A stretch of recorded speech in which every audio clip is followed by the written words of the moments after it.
basketball camp. Ibby was excited, but soon found out that basketball was harder than it looked. Ibby practiced every day after school. He worked on his dribbling, his passes, and most importantly, his shooting. But no matter how hard he tried, he just couldn't seem to get the ball through the hoop. He watched his friends make basket after basket, but his shots always seemed to bounce off the rim or miss entirely. One afternoon, after another failed attempt, Ibby sat on the bench with his head in his hands. His coach, Mr. Thompson, noticed and came over. "What's wrong, Ibby?"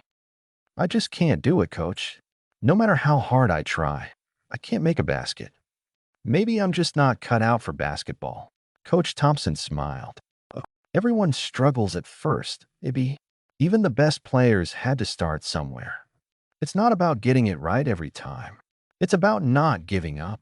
"But it's so hard," Ibby said, "and everyone else is so much better than me." Coach Thompson nodded. "It might seem that way now, but everyone has their own pace. Do you know Michael Jordan?" Ibby's eyes lit up. Of course. He's the greatest basketball player ever. Did you know that he didn't make his high school basketball team on his first try?" Coach Thompson asked. Ibby was surprised. Really? Really?" Coach Thompson said. But he didn't let that stop him. He kept practicing, kept working hard, and eventually he became one of the greatest players of all time. "You have high potential, Ibby. You just need to keep believing in yourself and keep practicing." Encouraged by Coach Thompson's words, Ibby decided not to give up. He continued practicing every day, focusing on improving his skills little by little. He practiced his dribbling, aiming for better control. He worked on his passing, learning to be more accurate. And he spent hours shooting hoops, trying different techniques, and adjusting his aim. One day, as he was practicing in his driveway, his older brother Frank came out to watch. "You've been working really hard, Ibby," he said. "Want to play a game with me?" Ibby shrugged. "I guess. But I'm not very good." "That's okay," Frank said. "Let's just have fun." They played a game of one-on-one, and Ibby found himself having more fun than he'd had in a long time. Frank was patient and encouraging, giving him tips and cheering him on every time he made a good play. Ibby realized that he was getting better, even if it was just a little bit at a time. As the weeks went by, Ibby continued to practice, and slowly but surely, he started making more shots. The first time he made a basket in a game, he couldn't believe it. His teammates cheered, and Coach Thompson gave him a high five. "See? I told you that you could do it," Coach Thompson said. Ibby beamed with pride. "Thanks, Coach. I couldn't have done it without your encouragement." But there was still one thing Ibby wanted to achieve: making the winning basket in a game. He dreamed about it every night, imagining the crowd cheering as he scored the final point. He knew it would take a lot of hard work, but he was determined to make it happen. One Saturday, there was a big game against a rival team. The gym was packed with students, parents, and teachers, all cheering for their teams. Ibby felt a mix of excitement and nerves as he stepped onto the court.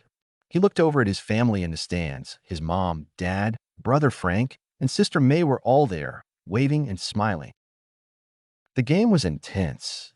Both teams played hard, and the score stayed close throughout. Ibby played his best, making some good passes and even scoring a couple of baskets. But with only a minute left on the clock, the score was tied. Coach Thompson called a timeout and gathered the team. "All right, guys, this is it. We need one more basket to win. Ibby, I want you to take the final shot." Ibby's eyes widened. "Me? Are you sure?" Coach Thompson nodded. "I believe in you, Ibby. You've worked hard for this moment. Trust yourself." The team clapped Ibby on the back, giving him words of encouragement. As the timeout ended and they took their positions, Ibby took a deep breath. He remembered all the hours he had spent practicing, all the times he had missed but kept trying. He knew this was his chance. The game resumed, and the clock ticked down. The ball was passed to Ibby, and he dribbled toward the basket. He could hear the crowd cheering, but he focused on the hoop. With just seconds left, he took the shot. The ball sailed through the air, spinning perfectly. Time seemed to slow as it approached the hoop. Ibby held his breath, and then swish. The ball went through the net, scoring the winning basket. The crowd erupted in cheers. Ibby's teammates lifted him up, celebrating their victory. Coach Thompson hugged him and said, "I knew you could do it, Ibby. I'm so proud of you." Ibby felt a rush of joy and accomplishment. He had done it. He had made the winning basket. As he looked around at the smiling faces of his friends, family, and teammates, he realized something important. It wasn't just about winning the game. It was about believing in himself, working hard, and never giving up. From that day on, Ibby became an inspiration to other kids. His story of perseverance and determination spread. Kids who struggled with their own challenges looked up to him, knowing that if Ibby could achieve his dream, they could too. Thanks for watching. We are glad you liked the story. Don't forget to like, subscribe and press the bell icon to keep updated for our new videos.